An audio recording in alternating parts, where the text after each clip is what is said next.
Okay. Assalamu alaikum warahmatullahi wabarakatuh.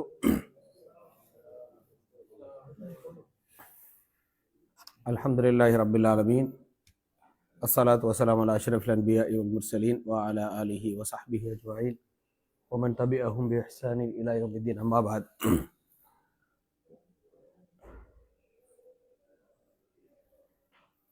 அன்பிற்குரிய அல்லாஹ்வின் நல்லடியார்களே, அல்லாஹ்வுடைய மாபெரும் கிருபையினால் இந்த தர்பியா தொடர் வகுப்பிலே முதலாவது வகுப்பு தாவா பயிற்சி, அதை நம்ம தொடர்ந்து செஞ்சிட்ருக்கிறோம். அதில் தாவா யுக்திகள் என்ற தலைப்பில் நம்ம தொடர்ந்து பார்த்துட்டு வரோம். அதில் இப்போ நம்ம பார்க்க வேண்டிய தலைப்பு என்ன அப்படின்னு சொன்னால், பயனுள்ள கேள்விகள் கேட்பதன் மூலமாக எப்படி இந்த தாவா பணியை, சரியான கருத்துக்களை அதாவது தாக்கம் ஏற்படுத்தக்கூடிய முறையிலே மற்றவர்கள் உள்ளத்திலே பதிவு செய்வது. அப்படி பதிவு செய்வதற்கு நம்ம கேள்விகள் கேட்பது என்ற விஷயத்தை எப்படி பயன்படுத்துறது அப்படிங்கிறத மிக முக்கியமான ஒரு பகுதி. இதில் பார்த்தீங்கன்னு சொன்னால், அல்லாஹ் ரப்பல் ஆலமீன் திருக்குர்ஆனில் சூரா அன்ஆம், சூரா அன்ஆம் என்று சொல்லக்கூடிய சூரா அதாவது அந்த நீண்ட சூறாக்களில் உள்ள ஒரு சூறா. ஆனால் நீண்ட சூறாக்கள் பெரும்பாலும் எங்கே இறங்கியிருக்கும்? மக்காவா மதீனாவா? மக்கிய மதனியா? மதனி நீண்ட சூறாக்கள். மதனி சூறாக்களுடைய அடையாளமே நீண்ட சூறாவாக இருந்தால் அது மதனியாக இருக்கக்கூடிய வாய்ப்பு இருக்குது. மக்காவில் இறங்கின ஒரு நீண்ட சூறா இந்த சூரா அன்ஆம் என்று சொல்லக்கூடிய சூறா. இந்த சூறாவை பொறுத்த வரைக்கும் இந்த சூறாவில் உள்ள அந்த முழு டிஸ்கஷனை நம்ம பார்த்தோம்னு சொன்னால், பெரும்பாலும் தக்க ஆதாரங்களை எடுத்து வைப்பது, ஆதாரத்தை கேட்பது, சரியான எவிடன்ஸை கொடுப்பது, இப்படின்னு ஆதாரத்தை எடுத்து வைத்து இஸ்லாத்தினுடைய தௌஹீதை நிலைநாட்டக்கூடிய இந்த அடிப்படைகளை ரொம்ப ஆழமாக பதிவு செய்யக்கூடிய ஒரு சூறா தான் இந்த சூரா அன்ஆம். இந்த சூரா அன்ஆம்ல ஒரு செய்தி வருகிறது. அந்த செய்தியை நம்ம எதுக்கு பார்க்குறோம் அப்படின்னு சொன்னால், கேள்வி கேட்பது தக்க முறையிலே அவர்களுக்கு ஏதாவது கருத்து இருக்கும் அப்படின்னு சொன்னால் அந்த கருத்துக்களை நிரூபிக்க வேண்டும் என்று தக்க கேள்விகளை கேட்பது, அதன் மூலமாக நம்ம எடுத்து வைக்கக்கூடிய கருத்தின் உண்மை தன்மை என்ன என்பதை நிலைநாட்டுவதற்கு அது எப்படி பயன்படும் அப்படின்ற விஷயத்தை பார்ப்பதற்காக இந்த வசனத்தை நம்ம பார்க்கணும். இந்த வசனத்தில் உண்மையிலே நிறைய படிப்பினை இருக்கிறது. நான் முதல்ல பார்க்கும்போது இந்த வசனத்தை மட்டும்தான் பார்த்தேன். ஆனால் நீங்கள் சூரா அன்ஆம்ல போய் 148வது வசனத்திலிருந்து தொடர்ந்து படிச்சீங்கன்னு சொன்னால், வரிசையாகவே அது என்னதான் இருக்குது, நம்ம என்ன கருத்தை நம்ம பேச வருகிறோமோ அதை நிலைநாட்டக்கூடிய முறையில் அடுக்கடுக்கான ஆதாரம் அதில் இருக்குது அப்படின்னு பார்க்கலாம். இப்போ உதாரணமாக பாருங்க, அந்த சூரா எப்படி நம்ம 148வது வசனம் அதை பார்த்துட்டு வர சொன்னோம். அப்படி தானே பார்த்துட்டு வந்தீங்க தானே? எத்தனை பேர் பார்த்தீங்கன்னு தெரியல. போன கிளாஸில் 2-3 விஷயம் பார்க்க சொன்னோம். என்னெல்லாம் பார்க்க சொன்னோம் ஞாபகம் இல்லை எனக்கு. சூரா மாயிதா பார்க்க சொன்னோம். சூரா மாயிதால 116லேருந்து பார்க்க சொன்னோம். அப்படி தானே? அதாவது 72லேருந்து 77 வரைக்கும் பார்த்தீங்களா? எத்தனை பேர் பார்த்தீங்க? மாஷா அல்லாஹ், அதான் கரெக்டாக நம்பர் சொல்றீங்க. ரைட்டு. சூரா மாயிதால. அதே மாதிரி இது சூரா அன்ஆம்ல 148. இப்போ அந்த வசனத்தில் அல்லாஹ் ரப்பல் ஆலமீன் சொல்லி காட்டிங்கன்னா, சயக்கூலு அல்லதீன அஷ்ரகு லவ் ஷா அல்லாஹு மா அஷ்ரக்னா வலா ஆபாஉனா வலா ஹர்ரம்னா மின் ஷை. அவங்க என்ன சொல்றாங்கன்னா, அல்லாஹ் நாடி இருந்தா நாங்களும் சிறுக்கு வச்சிருக்க மாட்டோம், அதே மாதிரி எங்க மூதாதையர்களும் சிறுக்கு வச்சிருக்க மாட்டாங்க, அதே மாதிரி எந்த விஷயத்தையும் நாங்க இஷ்டத்துக்கு ஹராமாக்கி இருக்க மாட்டோம். அப்ப நாங்க ஒன்னு ஹராமாக்குறோம், நாங்க சிறுக்கு வைக்கிறோம்னா என்ன அர்த்தம்? அல்லாஹ் நாடினா. அப்போ என்ன மீனிங்? என்ன எங்க மிஸ்டேக் ஒன்றும் இல்லை, நாங்கள் கரெக்டாக தானே இருக்கோம். அல்லாஹ் நாடுனா இப்படி இருக்கோம், நீங்கள் அல்லாஹ் நாடுனா நீங்கள் அப்படி இருக்கீங்க. அப்போ மிஸ்டேக் என்ன இருக்கு? அப்போ நாங்கள் செய்கிறது சரிதான், இல்லை தவறு இல்லை அப்படின்ட்டு வாதத்தை வைக்கிறாங்க. இந்த வாதத்தை அதனுடைய டீட்டெயில்ஸை நம்ம பின்னாடி அந்த குறிப்பாக நாத்திகர்கள் சம்மந்தமாக பேசும்போது பேசலாம். ஆனால் அந்த வாதத்தை அல்லாஹ் இந்த இடத்துல சொல்லி காட்டுறோம். இப்படி வாதத்தை வைப்பார்கள். அப்போ இது புது வாதமும் இல்லை, இது அந்த காலத்துலேருந்தே இந்த வாதத்தை வச்சிருக்கிறாங்க. அப்போ அல்லாஹ் என்ன சொல்கிறான், அந்த வாதத்தை நீங்கள் வைக்கலப்பா. கதாலிக்க கதபல்லதீன மின் கபிலிஹிம் ஹத்தா தாக்கு பஅஸனா. அல்லாஹ் சொல்லி காட்டுகின்றான், நபிகளார் ஸல்லல்லாஹு அலைஹி வஸல்லம் காலத்தில் இந்த வாதத்தை வைக்கும்போது இந்த வாதத்தை நீங்க வைக்கல, உங்களுக்கு முன்னாடி உள்ள அந்த அதாவது இறை வசனங்களை பொய்ப்பிக்கக்கூடிய அந்த சமுதாய மக்களும் இதே மாதிரி பொய்யான வாதத்தை வச்சாங்க. ஆனால் அவர்களை நமது அதாபு தீண்டியது. நம்மளுடைய அதாபு உடைய வரைக்கும் இப்படி வாதத்தை வச்சுட்டு இருந்தாங்க. அப்ப இதுல இருந்து அறிஞர்கள் என்ன சொல்றாங்கன்னு சொன்னா, அதாபு தீண்டுச்சுன்றதுலதே அவங்க வாதம் தப்பு அப்படின்னு ப்ரூஃப் அப்படின்னு சொல்றாங்க. ஏன்னா கரெக்டான வாதமா இருந்தா அதாபு வராது இல்ல அப்படின்றது ஒரு ஆர்குமெண்ட். அப்படி சொல்லிட்டு அல்லாஹ் சொல்றான், நம்மளுடைய டாபிக் சூட்டபிளா, குல் ஹல் இந்தக்கும் மின் இல்மின் ஃபதுஹ்ரிஜூஹு லனா. சரிப்பா, இப்படிலாம் நீங்க சொல்றீங்களே, இது சம்பந்தமா ஏதாவது உங்களுக்கு ஆதாரம் இருக்கா? அப்படி இருந்தா கொண்டு வா வெளியில என்று கேட்க வேண்டும் என்று சொல்கிறார். அப்ப என்ன பாயிண்ட்னா, ஒரு கருத்தை எடுத்து வைப்பாங்க, அவங்க ஏதோ ஒரு வாதத்தை சொல்லலாம், நம்ம ஒரு வாதத்தை சொல்லலாம், நம்ம வாதத்தை அவங்க மறுக்கலாம். அப்ப என்ன கேட்கணும் அப்படின்னு சொன்னா, உனக்கு ஒரு ஐடியா இருக்குல்லப்ப, நீ சொல்றல்ல இறைவனுடைய நாட்டத்தின் அடிப்படையில் நாங்க சிறுக்கு வைக்கிறோம், இறைவனுடைய அந்த நாட்டத்தினாலதான் நாங்க சில விஷயத்தை ஹராமாக்கிட்டோம் இப்படிலாம் நீங்க சொல்றீங்கல்ல, சரி அதுல ஏதாவது உங்களுக்கு ஆதாரம் வச்சிருக்கீங்களா? ஆதாரம் இருந்தா என்ன செய்யுங்க, கொண்டு வந்து காட்டு என்று சொல்லிட்டு அல்லாஹ் சொல்லி காட்டுகிறான். இன் தத்தபியோன இல்லவன், நீங்க கற்பனையை தவிர வேற எதையும் பின்பற்றவில்லை. அப்படின்னா என்ன சொல்லப்படுதுங்க, ஆதாரம்லாம் ஆக்சுவலா இல்ல உனக்கு, நீங்க என்ன செய்றீங்க, சும்மா கற்பனையில இருந்து பண்ணிக்கிட்டு இருக்கிறீங்க. அதே மாதிரி இன்னும் இல்லா தஹ்ருசும், நீங்க பொய் சொல்வதை தவிர வேற எதுவும் சொல்லல என்ற அந்த வசனம் சொல்லப்படுகிறது. இப்ப நீங்க சரியான ஆதாரத்துல இல்ல, நீங்க கற்பனையை பின்பற்றுகிறீர்கள் என்பதை நிரூபிப்பதற்கு நம்ம என்ன செய்ய வேண்டிய அவசியம் இருக்குது, உங்க ஆதாரத்தை நீங்க கொண்டு வந்து காட்டுங்க என்று கேட்க வேண்டிய அவசியம் இருக்குது. இப்படி கேட்காத வரைக்கும் என்ன இருக்கும், ஒரு அந்த ஃபீலிங் எப்படி இருக்கும்? இப்ப நம்ம கேட்கலன்னு வைங்க, அப்ப என்ன ஃபீலிங் இருக்கும்? ஒரு ஆள் சொல்லுங்க.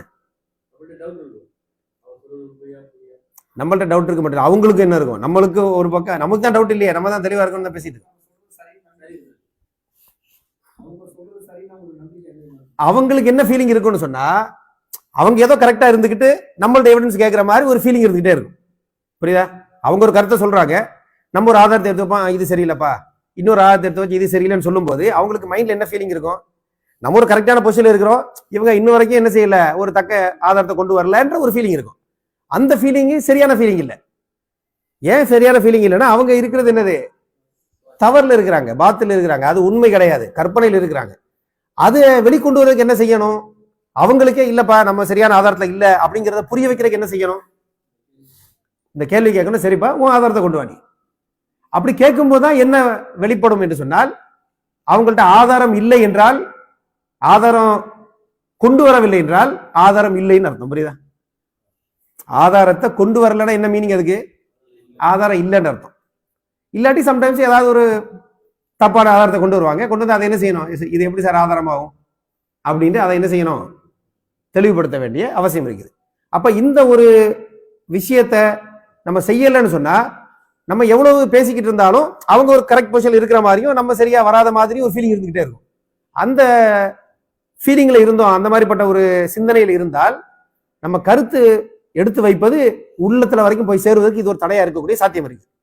அப்ப அவங்க நம்மளே ஒரு சரியான பொசிஷன் இல்லையோன்னு ஒரு ஃபீலிங் வந்தா நம்ம சொல்லக்கூடிய கருத்து என்ன செய்யும், உள்ளத்தை எத்துவதற்கு ஒரு வாய்ப்பு இருக்கு. குறைஞ்சபட்சம் அவங்க ஸ்ட்ராங்கான பொசிஷன்ல இல்லைன்ற ஒரு உணர்வாவது என்ன செய்யும், இன்னைக்கு இல்லாட்டி நாளைக்கு அதை பத்தி யோசிப்பதற்கு ஒரு வாய்ப்பை ஏற்படுத்தக்கூடிய சூழல் இருக்கு. அப்ப அல்லாஹ் எப்படி சொல்லி தரான் பாருங்க இந்த இடத்துல, உன்கிட்ட ஏதாவது நாலேஜ் இருக்காப்பா, இருந்தா என்ன செய்ய, இதான் அந்த வசனம் இங்க இருக்கு பார்த்துருங்க.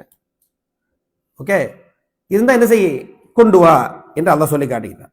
சொல்லிட்டு அல்லாஹ் சொல்றான், நீங்க என்ன செய்றீங்க, ஆதாரம் எதுவும் கொண்டு வர முடியல அல்லது ஆதாரம் சரியாக இல்லை, ஆகவே இது எதை நிறுவுகிறது என்றால், நீங்க என்ன செய்றீங்க, கற்பனையா ஒண்ணா பின்பற்றிக்கிட்டு இருக்கிறீங்க, இந்த இவங்க சொன்னாங்க அவங்க சொன்னாங்க அப்படின்னு.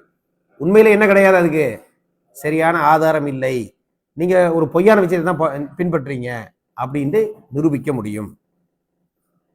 மைக்ல இருந்தா இல்ல யாராவது ட்ரில் பண்ணிட்டு இருக்காங்க? சரி சரி. இல்ல இப்பதான் நாங்க வீடு மாறினாங்க, அதனால பக்கத்துல மேல எல்லாம் ட்ரில் சவுண்ட் வருது, இங்கே வருது, அந்த வீடு மாறின எஃபெக்ட் சென்ற வரைக்கும் எப்படா வந்துச்சுன்னு யோசிச்சுட்டு இருக்காங்க. சரி கண்டினியூ ஆகுது போல தெரியுது. சரி ரைட், ஓகே ஓகே ரைட். அதுக்கப்புறம் அல்லாஹ் இந்த வசனத்துல சூப்பரா ஒரு வசனத்தை சொல்றான், என்ன தெரியுமா? அல்லாஹ் சொல்லி காட்டிங்கன்னா, குல் நபியை நீங்க சொல்லுங்க, ஃபலில்லாஹில் ஹுஜ்ஜத்துல் பாலிகா, எல்லாத்தையும் மிகைக்கக்கூடிய பெஸ்ட் ஆதாரம் என்பது அல்லாஹ்ட்ட உள்ள ஆதாரம் தான் என்று நபி நீங்க சொல்லுங்க. ஹுஜ்ஜத்துல் பாலிகான்றது ஒரு ஒரு வெயிட்டான வார்த்தை அரபிக்ல பார்த்தா, அதாவது டாப் மோஸ்ட். அப்போ பெஸ்ட், எல்லாத்தையும் மிகைக்கக்கூடிய அந்த எவிடன்ஸ், அத்தாட்சி என்பது ஆதாரம் என்பது இறைவன் புறத்திலிருந்து வரக்கூடிய அத்தாட்சி தான் என்று நபியை நீங்க அவங்கள்ட்ட சொல்லுங்க. அப்ப நம்ம அவங்கள்ட்ட எவிடன்ஸ் கேட்டாச்சு இல்ல. இப்ப நம்ம என்ன சொல்றோம்? பெஸ்ட் எவிடன்ஸ் எங்க இருக்கு? இறைவன்றது வருவதுதான் பெஸ்ட் எவிடன்ஸ் என்று சொல்லிட்டு ஃபலௌஷா அல்லாஹு லஹதாக்கும் அஜ்மைன். அதுக்கப்புறம் அல்லாஹ் இன்னும் திரும்ப என்ன சொல்றான்னு சொன்னா, சரி இது போச்சா, அல்லாஹ் சொல்லி காட்டினா குல் ஹலும்ம ஷுஹதாக்கும் அல்லதீன யஷ்ஹதூன அன்னல்லாஹ ஹர்ரம ஹாதா. நீங்க உங்களுக்கு அல்லாஹ் இதை ஹராமாக்குனா அல்லது இதை அதாவது இதை ஹராமாக்குனா அப்படின்ற சில விஷயத்தை நீங்க சொல்றீங்களே, இப்படி அல்லாஹ் ஹராமாக்குனான்னு இதுக்கு உங்களுக்கு ஆதாரத்தை சொன்ன அந்த சாட்சி யாரா இருந்தா கொண்டு வா சாட்சி அப்படின்னு. யாருப்பா உனக்கு சொல்லி கொடுத்தா இது ஹராம்னு? இவங்க சொன்னாங்களா? அவங்கள கூட்டிட்டு வாங்க, கொண்டு வந்து பிரசன்ட் பண்ண அந்த சாட்சியை, கொண்டு வா உனது சாட்சியை என்று சொல்கிறார். அப்படி சொன்னா என்ன நடக்கும்? பெரும்பாலும் என்ன இருக்காது, அது சொல்றதுக்கு சாட்சி இருக்காது, ஆதாரம் இருக்காது. அப்போ கற்பனைன்னு வழங்கும்.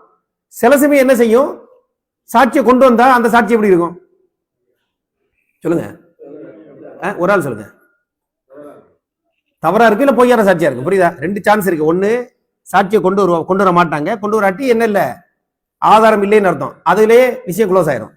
ஆனா சில சமயம் என்ன நடக்கும், ஏதாவது ஒரு சாட்சி கொண்டு வருவாங்க, ஆதாரத்தை கொண்டு வருவாங்க, சாட்சி கொண்டு வருவாங்க. அப்படி கொண்டு வந்து அது என்னவா இருக்கும்? அது பொய்யான சாட்சியாக இருக்கும். இப்ப அல்லாஹ் அதையும் சொல்லி காட்டுற. சில பேர் வந்துகிட்டு பொய்யாக முறையில சொல்லலாம். அப்படி சொன்னா நீங்க என்ன செய்யுங்க,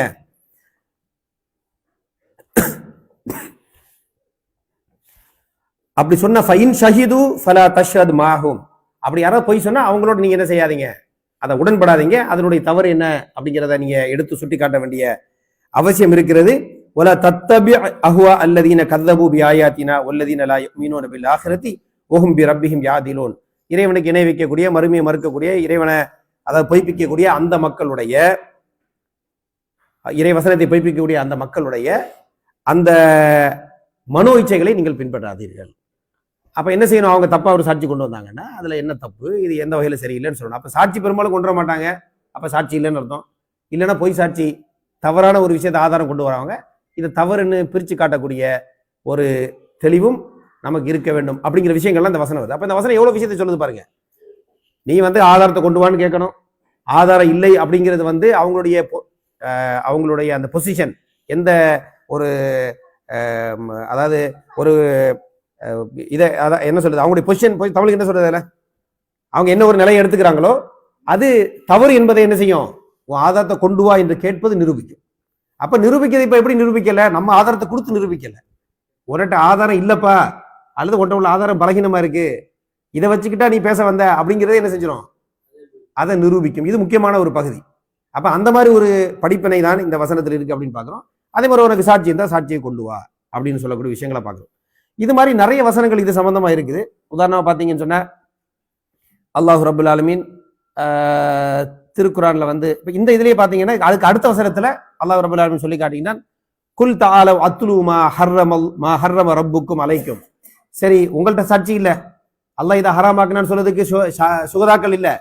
இப்ப நான் சொல்ற இறைவன் புறத்திலிருந்து சொல்லக்கூடிய வழிகாட்டுதல் என்ன அப்படின்னு சொன்னா, Hassan Al-Blaushi is an Emirati footballer who plays as a midfielder. Do you want me to keep reading? இது பாருங்க, இதுதான் பிரச்சனை, இதுதான் AI problem. There's an issue with your Apple Music account. To resolve this, check that your account is up to date in the settings app. இதை close பண்ணக்கு தனியாக training எடுக்கணும் போல. Okay, அதை க்ளோஸ் பண்ணக்கு தனியாக ட்ரைனிங் எடுக்கணும் போல. நம்ம கூப்பிடும்போது வராது அது. சரி, ரைட். அப்ப என்ன, நம்ம அதுக்கு அடுத்த வசனத்தை என்ன சொல்லப்படுதுன்னா, சரி உன்கிட்ட ஆதாரம் இல்லை, சாட்சி இல்லை, இப்ப நான் சொல்றேன் கேள் அப்படின்னு சொல்லிட்டு அல்லாஹ் இதை நபிகளார் ஸல்லல்லாஹு அலைஹி வஸல்லம் சொல்ல சொல்லினா குல் தஆலவ் அத்லு மா ஹர்ரம ரப்புக்கும் அலைக்கும். உங்களுக்கு அல்லாஹ் எதை ஹராமாக்கணும் நான் சொல்றேன் இறைவன் புறத்துல இருந்து என்று நம்ம சொல்லணும். அப்ப நம்ம சாட்சி கேட்கணும், ஆதாரம் கேட்கணும். அது இல்ல, உன்னுடைய நிலைமை சரியில்லை அப்படின்னு நிரூபிக்கணும். உனக்கு ஏதாவது சுகதாக்கள் இருந்தா கொண்டு வா.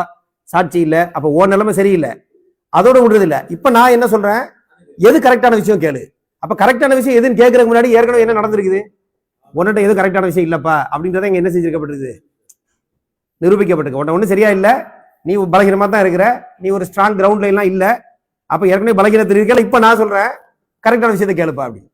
இதே இது கரெக்டான விஷயத்தை நான் சொல்றேன்னு முதல்ல சொன்னா என்ன நடக்கும் அப்படின்னு சொன்னா, அவன் அதை விட இன்னும் பலமான ஒரு பொசிஷன்ல இருந்துக்கிட்டு நம்ம ஒரு பலகீனமான விஷயத்த சொன்ன மாதிரி ஒரு தொனியில அந்த டிஸ்கஷன் நடக்கும். அப்ப அப்படி பண்ணும் பொழுது நம்ம தரமான விஷயத்தையும் அந்த முழு அந்த வெயிட்டோட சொல்ல முடியாத மாதிரி ஆகும் என்பதை புரிந்து கொள்ளலாம். அப்ப இந்த தரமான கேள்விகள் கேட்பது எப்படி பயன் தரும் என்பதற்கு இந்த வசனம் ஒரு ஆதாரம். இது மாதிரி நிறைய திருக்குறான் வசனங்கள் இருக்கு. நம்ம எல்லாத்தையும் பார்ப்பதற்கு டைம் இல்லை. அந்த வசனங்கள் எல்லாம் இன்ஷா அல்லாஹ் இன்னொரு டைம் நம்ம உங்களுக்கு ஒரு லிஸ்ட் மாதிரி நம்ம தருவோம். இது வேற வேற விஷயங்கள் நம்ம பேசும் பொழுது இந்த வசனங்கள் இன்ஷா அல்லாஹ் அதுல அதாவது நம்ம மீண்டும் இந்த வசனங்களுடைய சில பகுதியை எடுத்து பேசுவோம் இன்ஷா அல்லாஹ். இப்ப அடுத்த முக்கியமான பகுதி என்ன அப்படின்னு சொன்னா, இப்ப இதை இந்த யுக்தியில எப்படி நம்ம கையாளுவது? இதுல 2 பகுதியை நம்ம இந்த வகுப்புல அதாவது நம்ம கருத்து பரிமாற்றம் செய்ய வேண்டும் அப்படின்னு நம்ம கொண்டு வந்திருக்கிறோம். 2 பகுதி என்னன்னு சொன்னா, நம்பர் 1, ஒரு மதுவூட்ட அதாவது யாரை அழைக்கிறோமோ அவங்கள்ட்ட பேசும் பொழுது அவர்களுடைய பின்னணி, அவருடைய நம்பிக்கை, அவருடைய கொள்கை, அவருடைய நிலைப்பாடு, இந்த நிலைப்பாடை தான் நான் தேடி இருந்தேன். நிலைப்பாடு இது என்ன என்பதை கரெக்டா புரிஞ்சுக்கிட்டாதான் நம்ம என்ன செய்ய முடியும், அதற்கு தக்க முறையில நம்ம தாவா செய்ய முடியும். அப்ப இதை புரிஞ்சுக்கிறாம நம்ம என்ன செய்யக்கூடாது, ஒரு கற்பனையில ஒரு ஆளை பார்த்த உடனே சரி இவருடைய லுக்கை பார்த்தாலே இவர் பேர் ராமசாமியா தான் இருக்கு, இப்பெல்லாம் முடிவு பண்ணக்கூடாது. கரெக்ட் தானே? ஒரு ஆள் லுக்கை பார்த்தா அவர் இந்த பேரு, இவர் நடவடிக்கை பார்த்தா இவர் கம்யூனிஸ்டா தான் இருப்பார், அப்படி முடிவு பண்ண முடியுமா? அப்படி பண்ண முடியாது. சம்டைம்ஸ் நம்ம அந்த மாதிரி ஏதாவது முடிவு பண்ணி பேச தொடங்கிடுவோம், பார்த்தா அவருக்கு சம்பந்தமே இருக்கு. அப்ப எதையும் என்ன செய்யக்கூடாது, கற்பனை செய்து ஒரு முடிவு பண்ணி பேச தொடங்கிடக்கூடாது. ஈஸியான வழி என்ன, ஒருவருடைய நம்பிக்கை, பின்னணி, அவருடைய நிலைப்பாடு, இதையெல்லாம் ஈஸியா தெரிஞ்சுக்கிறதுக்கு நல்ல வழி என்ன சொல்லுங்க பாப்போம். ஈஸியான வழி என்னது? அவர்கிட்ட சிம்பிளா கேட்கணும், அவ்வளவுதான் ஈஸியான வழி. சரியா? அதுக்கு பெரிய பிளட் டெஸ்ட் அதெல்லாம் எடுத்து பார்க்க தேவை. நேரடியா சார் உங்க பேர் என்ன, நீங்க உங்களோட பின்னணி என்ன, நீங்க உங்களோட நம்பிக்கை எப்படி இருக்கு, நீங்க எந்த மாதிரி நம்புறீங்க, இந்த விஷயத்துல உங்க நிலைப்பாடு என்ன, அதுல என்ன கேட்டுக்கிறோம். இப்படி கேட்டு அவங்க தங்களோட நிலைப்பாடு என்ன அப்படின்னு சொல்லிட்டா அது நமக்கு கருத்து பரிமாற்றம் செய்வதற்கு ஈஸியா கஷ்டமா? அது அப்படி சொல்லிட்டு நமக்கு ரொம்ப ஈஸி. ஏன்னா எக்ஸாக்ட்லி அவங்க நிலைப்பாட சொல்றாங்க, அங்கிருந்து நம்ம பேசுறது பொருத்தமான முறையில பேசலாம். இப்ப அவங்களுடைய படிப்பு, உதாரணமா ஒரு காலேஜ் ப்ரொஃபசர் அப்படின்னா நம்ம எப்படி பேசுவோம், அந்த லெவலுக்கு என்ன கருத்தை பேசணுமோ அது மாதிரி பேசணும். ஒரு கிராமத்து விவசாயின்னு அப்படி பேசுவோம், அவருடைய லெவலுக்கு பேசணும். அப்ப ஹாத்திபுன் நாஸ அலா கத்ரி உக்கூலிஹிம் அப்படின்னு ஒரு வார்த்தை இப்ப தமிழ் அரபில சொல்லுவாங்க. மக்களுடைய அறிவு பின்னணிக்கு ஏற்ப அவங்கள்ட்ட பேசுங்க அப்படின்னு. அப்ப யாருக்கிட்ட சின்ன பிள்ளைகிட்ட பேசுற மாதிரி பேசணும், வயசான தாத்தாவா இருந்தா அந்த மாதிரி லெவலுக்கு பேசணும், பெரிய ப்ரொஃபஸரா இருந்தா அது மாதிரி பேசணும், ஒரு சாதாரண கிராமவாசியா இருந்தா அது மாதிரி பேசணும். யார்கிட்ட எப்படி பேசுறது அவங்களுக்கு பொருத்தமா இருக்குமோ அது மாதிரி பேசுறது மிக முக்கியம். அதுக்கு முதல் ஸ்டெப் என்ன, அவங்க பேக்ரவுண்ட் என்ன அப்படின்னு தெரிஞ்சுக்கணும். வயசான ஒரு தாத்தா வந்தவொடனே நம்ம என்ன நினைச்சிடக்கூடாது, இவர் விவரம் கிட்ட நினைக்க கூடாது. இப்ப பேசி பார்த்தா தெரியும் அவர் மேபி காலேஜ்ல ப்ரொஃபஸரா இருப்பார். அப்ப கொஞ்சம் பேசினாதான் நமக்கு அவங்களுடைய பின்னணி என்ன என்பது தெரியும். அப்படி தெரிஞ்சா பொருத்தமான முறையில் நம்ம பேச முடியும். ஆகவே முதல்ல நம்ம உரையாடலை தொடங்கின பொழுது கொஞ்சம் ஸ்டார்ட் பண்ணி போகும் பொழுதே உங்க பேக்ரவுண்ட் என்ன, உங்களுடைய நம்பிக்கை என்ன, உங்களுடைய நிலைப்பாடு என்ன இந்த விஷயத்துல என்பதையெல்லாம் நம்ம கேட்டுக்கிறோம். இப்போ உதாரணமா நம்ம பார்த்தீங்கன்னு சொன்னா, நம்ம இப்போ அந்த தாவா நிகழ்ச்சி நடந்துச்சுல, நவம்பர் 14 நடந்த நிகழ்ச்சியிலேயே இப்போ உதாரணமா தீவிரவாதம் பத்தி ஒரு பேச்சு வந்துச்சு. முஸ்லிம்கள் தீவிரவாதிகள்னு சொல்லப்படுது, அது பழைய செய்தி தான். அப்போ இந்த மாதிரிப்பட்ட தப்பான பிரச்சாரம் செய்யறாங்க, அதுக்கு என்ன பதில் அப்படிங்கிற மாதிரி அவர் கேட்க வந்தார். அப்ப நம்ம அந்த பதில் சொல்லும்போது நம்ம என்ன கேட்டோம் அந்த இடத்துல, உங்க நிலைப்பாடு என்ன இதுல? அப்ப அவர் சொல்றாரு ஏன் நிலைப்பாடு வந்து அது பொய் பிரச்சாரம் அப்படின்னு சொல்றாரு.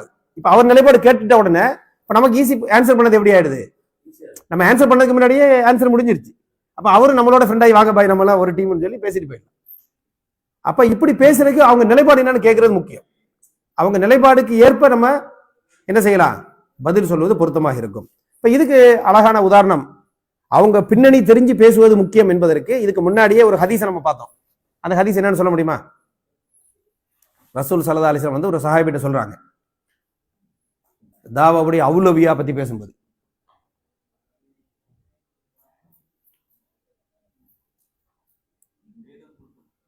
சொல்லுங்க, யமனுக்கு அனுப்பும் போது அவங்க மாதிரி என்ன சொல்றாங்க, நீங்க போறீங்க, அந்த சமுதாயம் எப்படிப்பட்ட சமுதாயம் என்றால் அவர்கள் வேதம் கொடுக்கப்பட்ட மக்கள் அப்படி சொல்றாங்க. அப்ப வேதம் கொடுக்கப்பட்ட மக்களுங்கும் போது அதுக்கு தோதா இந்த மாதிரி கோணத்துல அவங்கள்ட்ட அணுகணும். அப்ப ரசூல்லா வந்து அவங்களுக்கு அந்த இறை தூதரின்படி அடிப்படையில் நமக்கு என்ன வழிகாட்டுறாங்கன்னு சொன்னா, யார்கிட்ட போறீங்க, எந்த மக்கள்கிட்ட பேசுறீங்க, அதை தெரிஞ்சுக்கிறோம். இப்போ அதே மாதிரி ரசூல் ஸல்லல்லாஹு அலைஹி வஸல்லம் அவங்களுடைய அந்த வரலாற்றில் பேசும்பொழுது கூட, இப்போ உதாரணமா ஹுதைபியா உடன்படிக்கை நடக்கு அந்த டைம்ல ஒவ்வொரு மக்களா வராங்க. ஒவ்வொருத்தங்க எப்படி வராங்களோ அவங்களுக்கு தோதா எப்படி அவங்கள எதிர்கொள்ள வேண்டும் என்று நபிகளா நடந்து கொண்டார்கள் என்ற செய்தியெல்லாம் பார்க்கிறோம். அங்க வரக்கூடியவங்க ரொம்ப ரெஸ்பெக்ட், ஒரு கண்ணியமான ஆள்னா அதுக்கு தோதான ஒரு கண்ணியத்தோட நடந்துக்கிட்டாங்க. அந்த மாதிரி வரக்கூடியவங்களுடைய தராதரம், அந்தஸ்து, பின்னணிக்கு ஏற்ப அதற்கு தகுந்த முறையில் நடந்து கொள்ள வேண்டும் அப்படின்ற ஒரு படிப்பினையை பொதுவாகவே நம்ம என்ன செய்யறோம், நபிகளார் ஸல்லல்லாஹு அலைஹி வஸல்லம் வாழ்க்கையில பார்க்கிறோம். தாவாவுக்கு இந்த விஷயத்தை பார்க்கிறோம். இன்னொரு உதாரணம் பார்த்தீங்கன்னு சொன்னா, அவங்கள பத்தி கேட்டு தெரிந்து கொள்வது எப்படி தாவாவுக்கு பயன்படுது அப்படிங்கிறதுல உதாரணமா இப்னு இசாக் அப்படின்ற அந்த வரலாற்று நூலில் பதிவு செய்யக்கூடிய ஒரு கருத்து, அதை ரஹீக் மக்தூமும் பதிவு செய்யறாரு. ரசூல்லா வந்து தாயிஃபுக்கு போயிட்டு திரும்பி வராங்க ஸல்லல்லாஹு அலைஹி வஸல்லம். வரும்போது எல்லா பெரிய அந்த வேதனை, கஷ்டம், மன உளைச்சல் அப்படி வந்து அவங்க உட்கார்ந்து இறைவன்ட்ட பிரார்த்தனை செய்யறாங்க, ஒரு துவா செய்யறாங்க. அப்படி இதெல்லாம் அந்த வரலாற்றுல பதிவு செய்யப்படுது. அந்த உதாரணம் ரஹீக்கும் பதிவு செய்யறாரு. இதை முடிச்சுட்டு அவர் இருக்கும் பொழுது அவர் எந்த இடத்துல இருக்கிறாருன்னு சொன்னா, ஃபார்ம் ஒரு அது என்ன சொல்ற ஒரு தோட்டத்துல வந்து உட்கார்ந்துருக்காரு ஒரு மரத்துக்கு கீழே. இதை யாரு பாக்குற, அந்த தோட்டம் யாருக்குடையது அப்படின்னு சொன்னா, உத்துபா ஷைபா இப்னு ரபியா, ரபியாவுடைய உத்துபா ஷைபான்னு சொல்லக்கூடிய 2 பேர். இவங்க 2 பேரும் இஸ்லாத்துக்கு எதிரியா உள்ளவங்க தான். ஆனா இவங்க ரசூலுல்லாஹ் எல்லாம் ஒரே குறைசி குலம் அப்படின்னு அடிப்படையில ரசூலுல்லாஹ் அப்படி அடிபட்டு கஷ்டப்பட்டு மன உளைச்சலோட வந்து உட்கார்ந்து இருக்கும்போது இவங்களுக்கே என்ன ஒரு ஃபீலிங் வந்தது, சரி இவ்வளவு கஷ்டப்பட்டு பாவம் அடிபட்டுருச்சு அப்படின்னு சொல்லி அவங்களுக்கு கீழே அத்தாஸ்ன்னு ஒருத்தர் வேலைக்கு இருந்தார். இந்த அத்தாஸ் யாரு அப்படின்னு சொன்னா, ஈராக்கில் உள்ள நீனவா என்று சொல்லக்கூடிய ஒரு பகுதியை சார்ந்த ஒரு கிறிஸ்தவ மார்க்கத்தை சார்ந்தவர். அவர் அங்க வேலைக்கு இருக்கிறார். சரியா? அந்த காலத்துல இருந்தே சவுதி அரேபியால இந்த ஃபார்ம் வேலைக்கு வந்து வெளிநாட்டுல இருந்து ஆள் கூட்டு வந்திருக்காங்க. கரெக்டா? சரி. அப்ப அவர் வந்தவர் என்ன பண்றாரு, இவர்கிட்ட வந்து ஒரு கிரேப்ஸ் கொஞ்சம் கொடுத்து இவர்கிட்ட ரசூல்லா போய் கொடுங்கன்னு சொல்றாங்க. அப்ப ரசூல்லா அந்த வேதனையோட இருக்கும்போது துவா கேட்டு முடிக்கிறாங்க, கிரேப்ஸ் கொடுக்கப்படுது. அப்ப அதை சாப்பிடும்போது பிஸ்மில்லா அப்படின்னு ஸ்டார்ட் பண்றாங்க. இதை பார்த்தோன்னு பிஸ்மில்லாவா, இப்படி ஒரு வார்த்தைக்குள்ள அரபு மக்கள் யாரும் சொல்ல மாட்டாங்களே, நீங்க புதுசா சொல்றீங்க. உடனே ரசூல்லா என்ன கேட்கிறாங்க, ஏய் நீ யாருப்பா, நீ எந்த ஊரு, உன்னுடைய மார்க்கம் என்ன? ரசூல்லா கேள்வி பாருங்க, நீ எந்த ஊரு, உன்னுடைய தீன் என்ன அப்படின்னு கேட்கிறாங்க. அவர் சொல்றாரு, நான் நினவா என்ற ஊரை சார்ந்தவன், என்னுடைய மார்க்கம் கிறிஸ்தவம் அப்படின்னு சொன்னாரு. இப்ப ரசூல்லா சொல்றாங்க, நினவாவா, அது வந்து இறைவனுடைய நல்லடையாராகிய யூனுஸ் இப்னு மத்தா என்று சொல்லக்கூடிய அந்த நல்ல இறை தூதருடைய ஒரு இடமாச்சே அது அப்படின்னு ரசூல்லா சொல்றாங்க. இவருக்கு தூக்கி வாரி போடுச்சு, இது எப்படிப்பா உங்களுக்கு தெரியும்? ஏன்னா அவரு வந்து நினைவால இப்படி யூசுப் இப்னு மத்தான் ஒருத்தர் இருந்தாரு, அவரு இறை தூதரா வந்தாருன்ற செய்தி யாருக்கு தெரியாது, இங்க உள்ள அரபுகளுக்கு எல்லாம் தெரியக்கூடிய செய்தியே கிடையாது. அவர் ஆச்சரியப்பட்டு, எப்படி இந்த செய்தி உங்களுக்கு தெரியும், உங்களுக்கு எப்படி இது தெரியும், அவரை பத்தி என்ன தெரியும்னா, அவர் ஒரு இறை தூதர், என்னுடைய சகோதரர், நானும் அவரை மாதிரி ஒரு இறை தூதர் என்று ரசூல்லா சொன்னாங்க. சொன்ன உடனே இவர் கிட்டத்தட்ட ரசூல்லாவுக்கு அதை கண்ணியப்படுத்தி இஸ்லாத்தை ஏற்றுக்கொண்டார் என்ற மாதிரி அளவுக்கு என்ன செய்யப்படுது, கருத்து சொல்லப்படுவதை பார்க்கிறோம். அல்லாஹ். அப்ப இதுல என்ன நடந்துச்சு, நம்மளுடைய படிப்பினைக்கு என்ன வழங்குது, அவங்க கேட்கிறாங்க நீங்க எந்த ஊரு, நீங்க என்ன மார்க்கம், கேட்ட உடனே அதுக்கு கரெக்டா ஒரு விஷயத்த சொல்றாங்க. பாத்தீங்களா எவ்வளவு எஃபெக்ட் பாருங்க. அது அவர் ஊரை சொன்ன உடனே இதுதானே இது யூனுஸ் பின், அப்ப பாருங்க ஒரு டிஸ்கஷன், ஒரு சின்ன கருத்திலேயே அவருக்கு நேரடியா அவர் உள்ளத்துல தாக்கம் ஏற்படுத்தக்கூடிய முறையில் அந்த செய்தி சொல்லப்படுகிறது. அப்ப இதே மாதிரி நம்மளும் ஒரு யார்கிட்டயே பேச போனோம் அப்படின்னு சொன்னா, அவங்களுடைய பேக்ரவுண்டு இதெல்லாம் தெரிஞ்சுக்கிட்டா பொருத்தமான விஷயத்த சொல்லலாம். தக்க விஷயத்தை சொல்லும் பொழுது அது அதிகமான தாக்கத்தை ஏற்படுத்தும். ஆகவே மதுவுடைய பின்னணியை கரெக்டான முறையில தெரிந்து கொள்வதற்கு இலகுவான வழி, தயங்காம நளினமான முறையில கேள்வி கேட்க வேண்டும். கேள்வி கேட்கறது எப்படின்னு சொன்னா, நம்ம முதல்ல சொன்ன மாதிரி நான் சில கேள்வியை கேட்கணும். நீங்க நம்ம என்னது இந்த எஸ்ஐஆருக்கு நம்ம ஊர்ல இந்த லிஸ்ட் எடுக்க வர்றாங்கல்ல, அந்த மாதிரி ஒரு பயமுறுத்த மாதிரிலாம் கேட்டக்கூடாது. ஒரு கேள்வி எடுத்து லிஸ்ட், ஓகே நான் 5-6 கேள்வி கேட்க பதில் சொல்லுங்க, பேர் இப்படி டிக் அடிச்சிங்கன்னு வைங்க, அப்படிலாம் யாரும் பதில் சொல்ல மாட்டாங்க. எப்படி கேட்கணும், ஒரு ஃப்ரெண்ட்ஷிப்பா யதார்த்தமான முறையில் உங்க பேக்ரவுண்ட்னா நீங்க எப்படி நம்புறீங்க, நம்ம டிஸ்கஸ் பண்ண தோதுவா இருக்குன்ற அடிப்படையில் சிம்பிளா கேட்ட வேண்டியதான். சரியா?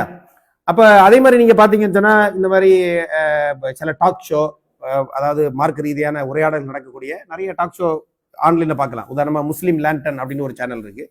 இதெல்லாம் பாத்தீங்கன்னு சொன்னா, நீங்க நல்லா அப்சர்வ் பண்ணி பாத்தீங்கன்னா, எந்த உரையாடல் நடந்தாலும் ஸ்டார்ட் பண்ண உடனே பேரு அறிமுகமான உடனே 1-2 விஷயத்தை பேசின உடனே ஃபர்ஸ்ட் என்ன கேட்பாங்க, உங்க பேக்ரவுண்ட் என்ன, உங்க நம்பிக்கை என்ன, நீங்க எந்த மார்க்கம், உங்களுடைய இது என்ன. இதை கேட்டுட்டு தான் அடுத்த டிஸ்கஷன் நடக்கும். ஏன் அதை கேட்கறாங்க அப்படின்னு சொன்னா, எல்லாத்தையும் ஒரே மாதிரி பேசுறது இல்லை. அவங்க என்ன பின்னணி இருக்காங்களோ அதுக்கு தோதா நம்ம விளக்கம் சொன்னாலும் சரி, பதில் சொன்னாலும் சரி, கருத்து எடுத்து வச்சாலும் சரி, அது எப்படி இருக்கணும், அவங்களுக்கு எது பொருத்தமோ அதை எடுத்து வைக்கணுமே தவிர நமக்கு தெரிஞ்சதெல்லாம் போய் பேசுறது.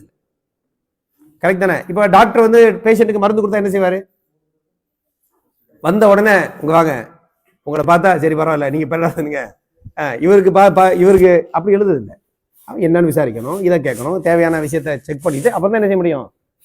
அவங்களுக்கு என்ன தேவையோ அதை மருத்துவம் கொடுக்கணுமே தவிர டாக்டர் தெரிஞ்ச மருந்துகளை கொடுக்குறது இல்லை. கரெக்டா? ஆனால் நம்ம தாவால என்ன செஞ்சிடும், நம்ம தெரிஞ்ச மருந்தெல்லாம் கொடுக்குற மாதிரி கொடுத்து விட்டுரும். அப்படி இல்லை, அவங்களுக்கு என்ன தேவைன்னு பார்க்கணும், அதை புரிஞ்சுக்கிறணும், அதை கொடுக்கணும். இதுக்கு ஒரு வழிதான் முதல்ல சரியான முறையில் கேள்வி கேட்பதன் மூலமாக மதுவுடைய பின்னணியை தெரிந்து கொள்வது. ரைட்டா? அடுத்து நீங்க பாத்தீங்கன்னு சொன்னா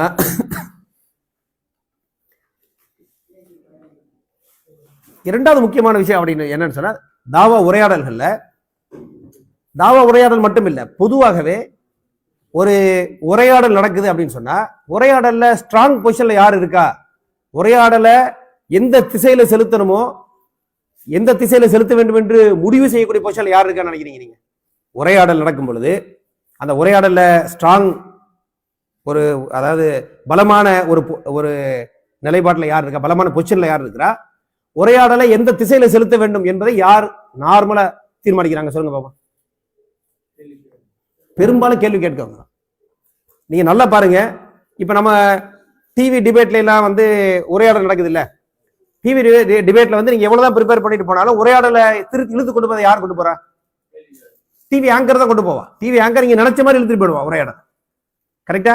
டிவி ஆங்கர்ட்ட என்ன ஒரு அதாவது ஒரு அட்வான்டேஜ் அவனுக்கு என்ன இருக்கு அப்படின்னு சொன்னா, டிவி ஆங்கர்ட்ட நீங்க கேள்வி கேட்க முடியாது. கேட்டா என்ன சொல்லுவான், நான் வந்து கேள்வி கேட்க உட்கார்ந்து இருக்கிறேன். அது எதுக்கு அவங்களுக்கு அட்வான்டேஜ் அப்படின்னு சொன்னா, இப்படி சொன்னா அவங்களுடைய பொசிஷன் ஸ்ட்ராங், கேள்வி கேட்கக்கூடிய பொசிஷன் எப்பவுமே ஸ்ட்ராங். அதனாலதான் டிவி ஆங்கர் எப்பவுமே அவங்கள கார்னர் பண்ண விட மாட்டாங்க. அதனால அவங்கள்ட்ட பேச போறவங்களும் ரொம்ப ஸ்ட்ராங்கானவங்களா இருந்தா டிவி ஆங்கரையே கார்னர் பண்ற மாதிரி பேசுறதுக்கு இவங்க ட்ரைனிங் எடுத்துருக்கோம். அப்படி இல்லாட்டி டிவி ஆங்கர்ட்ட பேசுறது கஷ்டம். ஏன்னா அவங்க நீங்க எதை கேட்டாலும் சரி ஓகே அது இருக்கட்டும், நீங்க அன்னைக்கு அங்க போயிருக்கும்போது அந்த விருந்தில் நீங்க என்ன பண்ணீங்கன்னு வேற கேள்வி கேட்டா நீங்க அதுக்கு தான் பதில் சொல்லணும். அப்ப நீங்க என்ன பேசினாலும் எங்க வேணா இழுத்துட்டு போக முடியும். யாரும் இழுத்துட்டு போக முடியும்? கேள்வி கேட்க இழுத்துட்டு போகணும். அப்ப விவரமான எங்க இழுத்துட்டு போனாலும் இவன் பேசுறதை பேசக்கூடிய அதுக்கு தனி ட்ரைனிங் எடுக்கணும் அப்படின்றது ஒரு பொதுவான அளவு. இப்ப எதுக்கு இதை நம்ம சொல்ல வரோம் அப்படின்னு சொன்னா, கேள்வி கேட்பது வந்து ஒரு ஸ்ட்ராங்கான பொசிஷன் அப்படிங்கிறக்க. இதுல ஒரு இன்ட்ரெஸ்டிங்கான ஒரு பாயிண்ட் என்ன அப்படின்னு சொன்னா, நீங்க ஒரு நிலைப்பாடை சொல்றீங்கன்னு வைங்க. உதாரணமா என்னுடைய நிலைப்பாடு இது, உதாரணமா இப்ப கடவுள் இருக்கிறானா இல்லையா அப்படின்னு ஒரு கேள்வி வந்துச்சுன்னா, கடவுள் இல்லை அது என்னோட நிலைப்பாடு இப்படின்னு ஒருத்தர் சொன்னா நீங்க என்ன செய்யலாம், உன் நிலைப்பாடு சரியில்லைப்பா, இல்லாட்டி உன் நிலைப்பாடுக்கு ஆதாரம் கொண்டு வா அப்படின்னு கேட்கலாம். கரெக்டா? அவன் நிலைப்பாடு எதுவும் சொல்லலன்னு வைங்க, நான் வந்து சும்மா கேள்வி கேட்கிறேன், ஏன் நிலைப்பாட சொல்ல மாட்டேன், நீங்க பதில் மட்டும் சொல்லுங்க அப்படின்னு சொன்னா நீங்க அவங்கள என்ன செய்ய முடியாது, எந்த விஷயத்திலையுமே நீங்க தப்பு அதுன்னு நீங்க அவங்கள கார்னர் பண்ண முடியாது. அப்ப கேள்வி கேட்டா அதை பொய்ன்னு சொல்ல முடியாது, நிலைப்பாட்டை சொன்னா பொய்ன்னு சொல்லலாம். அரபிக் கிராமர்ல ஒரு இது சொல்லுவாங்க, அதாவது வாக்கியங்களை பொறுத்த வரைக்கும் ரெண்டு டைப்பான வாக்கியம் இருக்கு. ஒன்னு வந்து ஜும்லா ஹபரியான்னு சொல்லுவாங்க, இன்னொன்னு ஜும்லா இன்ஷாஇயான்னு சொல்லுவாங்க. ஹபரியான என்னன்னா ஒரு செய்தியை சொல்றது. கரெக்டா? இன்ஷாஇயா அப்படின்னு சொன்னா ஒரு செய்தியை சொல்ல மாட்டாங்க, அவங்களுடைய ஆசையை சொல்றது, கேள்வி கேட்கறது அது மாதிரி. உதாரணமா நீங்க பாத்தீங்கன்னா நான் சொல்றேன், அதாவது எனக்கு வந்து 50 வயசாச்சு அப்படின்னு சொல்றேன் ஒரு செய்தி. கரெக்டா? அவ்வளவுதானு கேட்காதீங்க, கொஞ்சம் அட்ஜஸ்ட் பண்ணி சொல்லிட்டு இருக்கேன். நீங்க 50 வயசாச்சு சொன்ன நீங்க என்ன சொல்லலாம், பாய் நீங்க சொல்றது பொய் இப்படின்னு சொல்ல முடியும். ஏன்னா பொய்யா இருக்கலாம் உண்மையா இருக்கலாம். கரெக்ட் தானே? கரெக்டா? நான் உங்கள்கிட்ட கேட்கறேன் என் வயசு என்னன்னு கேட்கறேன், அப்ப நீங்க சொல்லுங்க பாய் நீங்க பொய் சொல்றீங்கன்னு சொல்ல முடியுமா? புரியுதா? ரெண்டு கேக்கு புரியுதா? அப்ப எந்த விஷயத்த நீ பொய் சொல்ல முடியாதுன்னு சொல்ல முடியுமா? அப்படிப்பட்ட ஒரு விஷயத்த கேள்வி கேட்குது. கேள்வி கேட்டா நீ பொய் சொல்லன்னு சொல்ல முடியாது, பதில் தான் சொல்லணும். அதனாலதான் கேள்வி கேட்கறது ஏன் ஸ்ட்ராங்னு சொன்னா, கேள்வி கேட்கிறவன வந்து நீ தப்புன்னு சொல்ல முடியாத ஒரு பொசிஷன் ஏற்கனவே அந்த அமைப்புல இருக்கு, கேள்வி கேட்கறதுல இருக்கு. அப்ப அந்த ஸ்ட்ராங் பொசிஷன் நம்ம என்ன செய்யக்கூடாது, தாவா கலந்து நிற்கும் போது முழுக்க அங்க விட்டு கொடுத்துடக்கூடாது. நம்ம தப்பா என்ன செஞ்சிருவோம்னு சொன்னா அங்க எல்லாம் விட்டு கொடுத்துட்டு எதை வேணா கேளுப்பா நான் பதில் சொல்றேன் இப்படி போய் நின்றுவோம். அவன் எல்லாம் கேள்வி கேட்டுருப்போம், நம்ம எங்கேயாவது ஒரு சிக்கல போய் மாட்டேன். அப்படி போறது இல்லை, நீயும் கேட்பேன் நானும் கேட்பேன், நீயும் உன் பொசிஷனை சொல்லணும் நான் என் பொசிஷனை சொல்லுவேன், உன் பொசிஷனுக்கு நீ பதில் சொல்லணும். இப்படி இப்போ உதாரணமா நீங்க பாத்தீங்கன்னு சொன்னா இங்கே ஒரு சம்பவம் நடந்துச்சு, அந்த சம்பவத்தை லைட்டா சொல்றேன். அதுல உள்ள ஆள் பேரெல்லாம் நம்ம சொன்னா அது பொருத்தமா இருக்காது அப்படிங்கிற அடிப்படையில சிகர் சம்பந்தமா ஒரு பிரச்சனை தெரியுதானே உங்களுக்கு? ஊர்ல சிகர் உண்மையா பொய்யா நம்பணுமா நம்ப கூடாதா அப்படின்னு அந்த பிஜே அந்த இதெல்லாம் வந்து சம்பவம் நடந்துச்சுல்ல. இந்த டைம்ல இங்க உள்ள சில மக்கள்கிட்ட இந்த சிகருன்றத இஸ்லாமிய அடிப்படைப்படி இதை எப்படி நம்பணும் என்ன, அதை அவங்களுடைய பார்வை எப்படி தவறு அப்படின்னு ஒரு சின்ன ஒரு டிஸ்கஷன் போச்சு. அப்ப அவங்க வந்து அந்த உரையாடல் நடக்கின்ற பொழுது ஒரு அளவுக்கு மேல இங்க உள்ள லோக்கலான அந்த டீம் யாருக்கும் என்ன செய்ய முடியல, அதை டீட்டெயில பேச முடியல. ஏதாவது கேட்டா உலகான சீடியை கொண்டு வந்து கொடுத்து சீடி நீங்க பாருங்க அப்படின்னு கொடுப்பாங்க. சரி, நம்ம ஏன் பார்க்கணும், நீங்க பார்த்து படிச்சுட்டு வந்து சொல்லுங்க பாருங்க. அப்போ ஒரு என்ன நடந்துச்சுன்னு சொன்னா, ஒரு மார்க்க அறிஞர் அந்த டைம்ல அவங்க தரப்புல இருந்தாப்ல இங்க வந்தார். வரும்போது சொன்னாங்க இவர்கிட்ட நீங்க போய் பேசுங்க அப்படின்னு. அப்ப இவர்கிட்ட பேச போங்க அப்படின்னு சொல்லும் பொழுது அவங்க என்ன பண்றாங்கன்னு சொன்னா, அதாவது சிம்பிளான ஒரு சில பேர் மட்டும் போய் பேசலாம், கொஞ்சம் இந்த இங்க மத்த ஜமாத்தோடு அதிகமா ஈடுபாடு விட்ட யாரும் வர வேணாம் அப்படின்ற மாதிரி சொல்லிட்டாங்க. அதெல்லாம் டீட்டெயில் விட்டுருங்க. அப்ப நம்ம என்ன பண்ணோம்னு சொன்னா, ஒரு டீம் எடுத்து அந்த டீம் எல்லாமே கிட்டத்தட்ட புதுசா இஸ்லாத்துக்கு வந்த சகோதரர்கள். அதை என்ன பண்ணோம் அப்படின்னு சொன்னா, எப்படி அவர்கிட்ட பேசணும், எந்த கேள்வி கேட்டா என்ன பதில் சொல்லணும் அப்படின்னு ஃபுல்லா ப்ரிப்பேர் பண்ணி கொடுத்துட்டு முக்கியமான ஒரு வேலையை செஞ்சோம். அந்த வேலை என்ன தெரியுமா, நீங்க வந்து ஒரு கேள்வி கேட்டீங்கன்னா அவங்க என்ன செய்வாங்க, சரி அப்ப இந்த ஹதீஸ்க்கு மீனிங் தெரியுமா அப்படின்னு ஒரு கேள்வி கேட்பாங்க உங்கள்ட்ட. நீங்க பதில் சொல்ல மாட்டீங்க. அப்ப இது தெரியல அது தெரியலன்னு சொல்லி உங்களை கேள்வி கேட்டு மடக்கிடுவாங்க. கரெக்ட் தானே? அப்ப நம்ம ஒரு கேள்வி கேட்க போய் நிறைய பல கேள்வியில மடக்கிடுவோம்ல. அப்ப நம்ம என்ன, இவங்களுக்கு இந்த பயிற்சியில என்னன்னு சொன்னா, இங்க பாருங்க நாங்க சிம்பிளான ஆளு, எங்களுக்கு பெருசா டீட்டெயில் ஒன்றும் தெரியாது, நீங்க தான் மார்க் அறிஞர், எங்களுக்கு சந்தேகம் இருக்கு கேட்கிற பதில் சொல்லுங்க, எங்கள்கிட்ட கேள்வி கேட்டா நாங்க சிம்பிள் ஆட்கள் எங்கள்கிட்ட போய் கேள்வி கேட்கறீங்க இப்படின்னு சொல்லி கேள்வி கேட்கறத கட் பண்ணி விட்டோம். நல்லா புரிஞ்சுக்கிடுங்க, கேள்வி எங்கள்கிட்ட கேட்க கூடாது. ஏன்னா அதுக்கு எதுக்குன்னா நாங்க சும்மா சிம்பிள் சார், நாங்க கேள்வி கேட்கறோம், நீங்க எங்கள்கிட்ட போய் பெருசா அப்படி கேள்வி எல்லாம் கேட்கறீங்களே அஸ்தக்ஃபிருல்லாஹ் அப்படின்னு சொல்லி அவங்க கேள்வி கேட்டு அதன் மூலமாக அவங்க தரப்பு வாதத்தை நிலைநிறுத்துறதுக்கு ஒரு ஆங்கிள் இருக்குல்ல, இதை ஃபுல்லா கட் பண்ணியாச்சு. சுப்ஹானல்லாஹ். அந்த டிஸ்கஷன் முடியும் போது உண்மையிலேயே அவங்களுக்கு வந்து நம்ம சிம்பிளான ஒரு 3 பேர் போய் கேட்ட கேள்விக்கு சரியா பதில் சொல்ல முடியாம தடுமாறக்கூடிய நிலைமை ஆகிடுச்சு. அதுக்கு மேல அந்த ரீட்ல நான் சொல்ல விரும்பல, சில பேருக்கு தெரிஞ்சுக்கலாம் யாரு என்னன்னு. பட் ஹைர் இப்ப எல்லாம் மத்த சிறப்பா இருக்கிறாங்க அல்ஹம்துலில்லாஹ். இப்ப இதுல சொல்ல வந்த கருத்து என்னன்னு சொன்னா, கேள்வி கேட்கறத தடுக்கிறதுல வெயிட் புரியுதா உங்களுக்கு? கேள்வி கேட்கறத பிளாக் பண்ணா நம்ம கேள்வி கேட்போம், நீங்க என்ன கேள்வி கேட்க கூடாது இப்படின்னு ஒரு நிலைமைக்கு வந்தா ரொம்ப ஸ்ட்ராங் டிஸ்கஷன். கரெக்டா? அதனாலதான் கேள்வி கேட்கணும் அப்படிங்கிற விஷயத்த நம்ம என்னைக்கு என்ன செய்யக்கூடாது, அது உனக்கு உள்ளதுப்பா எனக்கு இல்லைன்னு விட்டு கொடுக்கவே கூடாது. அதே மாதிரி இன்னொரு எக்ஸாம்பிள், ஏன்னா அடுத்த கிளாஸ்ல வந்து ஸ்டெப் பை ஸ்டெப்பா சில உதாரணங்களை பார்ப்போம். இன்னொரு எக்ஸாம்பிள் என்ன அப்படின்னு சொன்னா, உதாரணமா நீங்க பாத்தீங்கன்னு சொன்னா, அதாவது ஒரு யூடியூப் ஒரு வாட்ஸ்அப் குரூப்ல சில தாவா பண்ணக்கூடிய சில சகோதரர்கள் வந்து ஒரு வாட்ஸ்அப் குரூப் வச்சிருக்கிறாங்க. அதுல வந்து என்ன அப்படின்னு சொன்னா, குழந்தைகள் பிறக்குது இல்ல, பிறக்கும் பொழுது ஊனமா இருக்குது, அந்த மாதிரி சில பேருக்கு இந்த கான்ஜெனிட்டல் இல்னஸ் அப்படின்னு சொல்லுவாங்க, அதாவது பிறப்பிலேயே வரக்கூடிய சில வியாதிகள், இந்த மாதிரிப்பட்ட சில ஊனமா பிறகு இந்த மாதிரிப்பட்ட விஷயங்கள்லாம் இருக்குது. ஏன் அப்படி பிறக்குது அப்படின்னு கேள்வி யாரு கேட்பா? அந்த கேள்வியை பெரும்பாலும் ஏத்திஸ்ட் மாதிரி உள்ளதான் கேட்பான், கடவுளை மறுக்கிறதுக்கு அவன்கிட்ட ஒரு வாதம். அப்ப நம்ம சவுல் என்ன பதில் சொல்லுவாங்க, இது இறை சோதனை அது இதுன்னு சொல்றாங்க. அதே எப்படி சோதனை, இறைவனா இப்படி எப்படி செய்யலாம் இப்படி பதில் சொல்லிக்கிட்டே இருக்காங்க. இவங்க எடுத்து வைக்கிற வாதத்தையில அவங்க என்ன பண்றாங்க, இது எப்படி சரியா வரும் அதை எப்படி சரியா வரும் தட்டி விட்டுட்டே இருக்கிறா. இவங்களுக்கு என்ன செய்ய முடியல, பேச முடியல.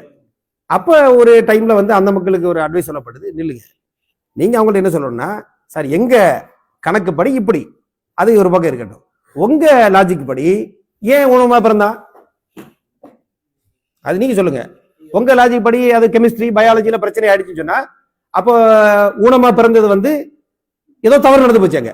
அதாவது குவாலிட்டி கண்ட்ரோல் படி பாத்தீங்கன்னு சொன்னா அது ரிஜெக்ட் பண்ணணும், அப்படிதானே? QC படி பார்த்தா அந்த அந்த ஊனமா பார்த்தவங்க என்ன செய்யணும், நீங்க ரிஜெக்ட் பண்ண. அப்படின்னா நீங்க வந்து அவங்க வாழக்கூடாது காலி படின்னு சொல்ல வரீங்களா, என்ன சொல்ல வரீங்க, ஓ லாஜிக் படி என்னன்னு கேளுங்க.